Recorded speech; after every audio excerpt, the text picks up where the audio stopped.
अध्याय 12 एकादशी दिन विधि वर्णन।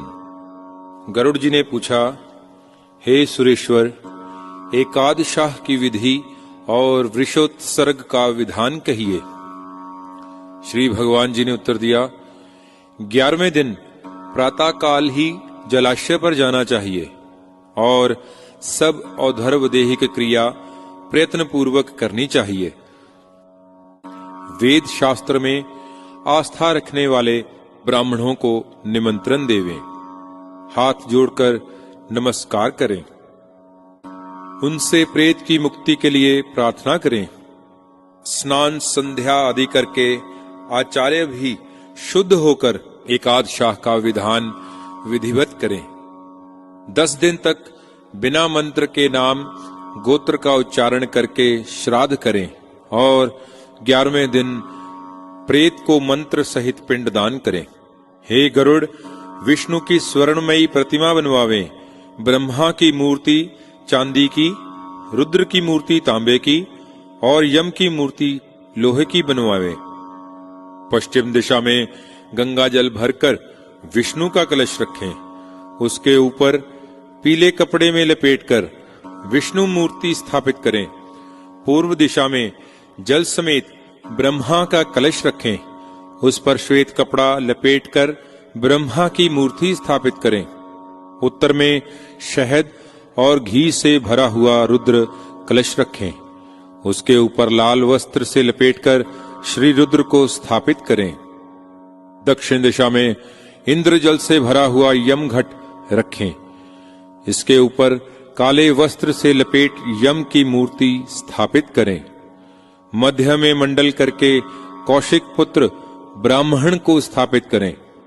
दक्षिणाभिमुख होकर अपसव्य होकर तर्पण करें। विष्णु, ब्रह्मा, शिव और धर्म को वेद के मंत्रों से तर्पण करें और हवन करने के पश्चात 10 घट आदि श्राद्ध करें। फिर गोदान दें। हे माधव, मुझसे दी हुई या गौ आपकी प्रसन्नता के लिए होवे।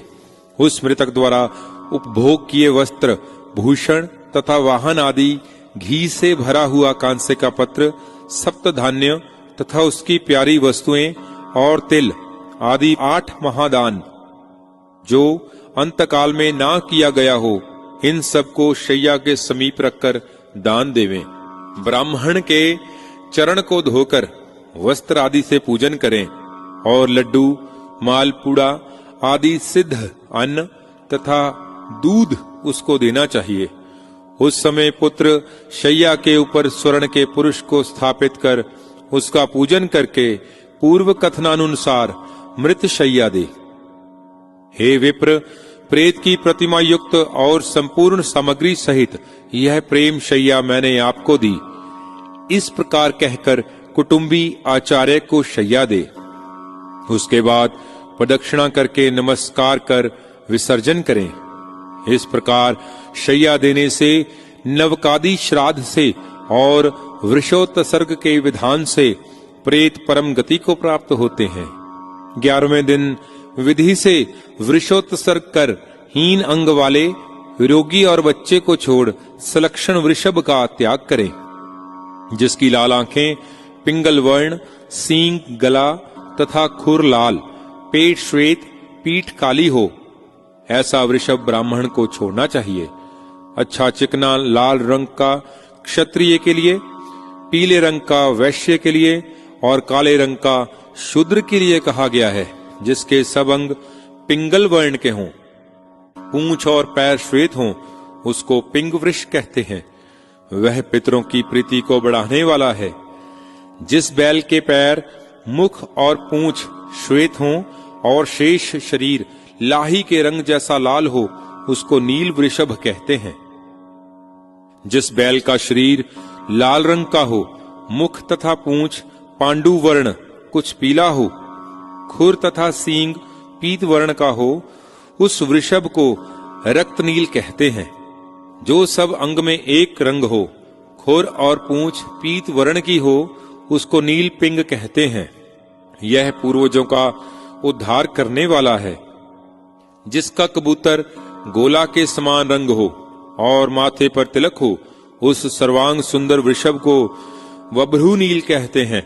जिसका सब शरीर नीला हो, दोनों आंखें लाल हों, उसको महानील कहते हैं। नील 5 प्रकार के होते हैं। ये अवश्य ही वृषोत्सर्ग में छोड़ने योग्य होते हैं। ये घर में रखने योग्य नहीं होते। इसलिए पुरानी गाथा जनता में प्रचलित है।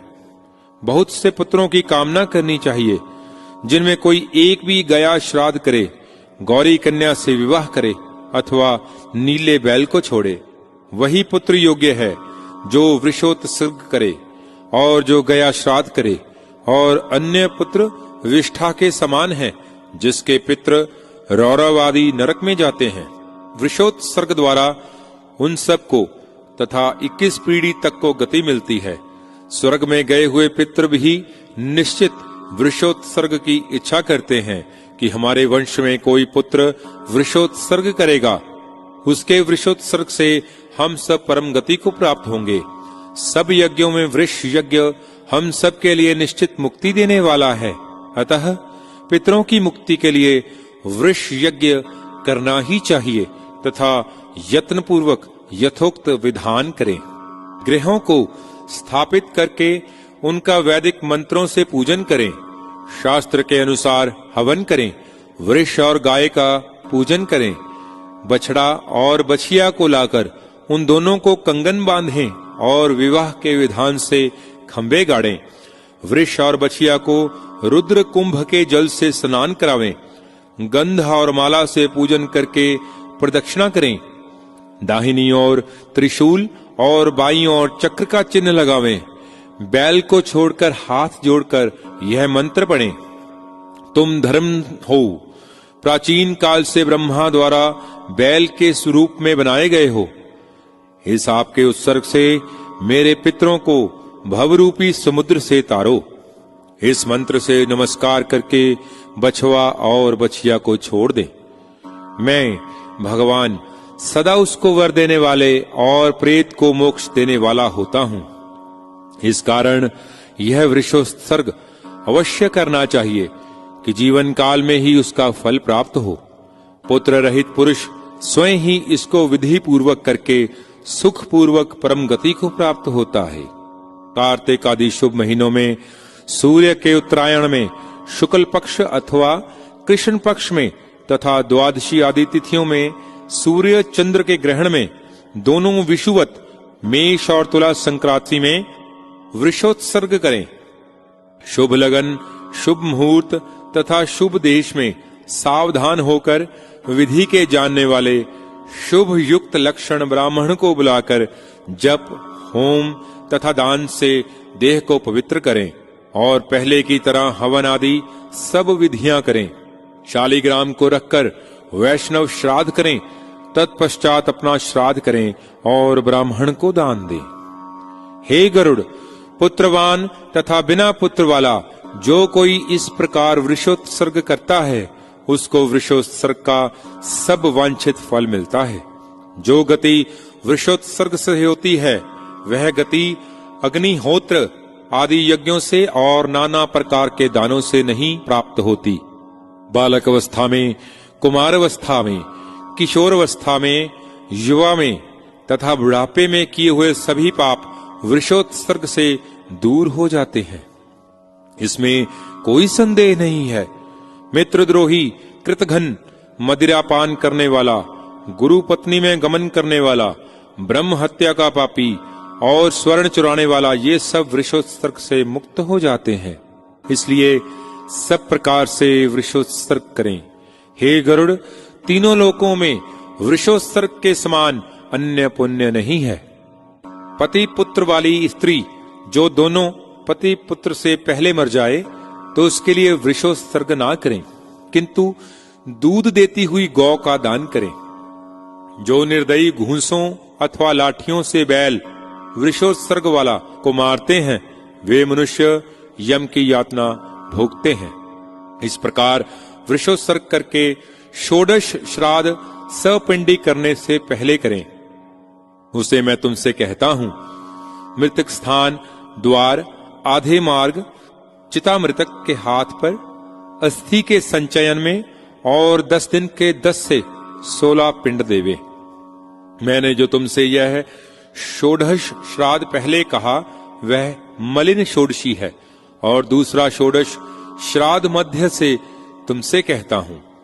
पहला पिंड विष्णु के निमित्त दें, दूसरा शिव के निमित्त, और तीसरा पिंड सपरिवार यम के लिए देवें।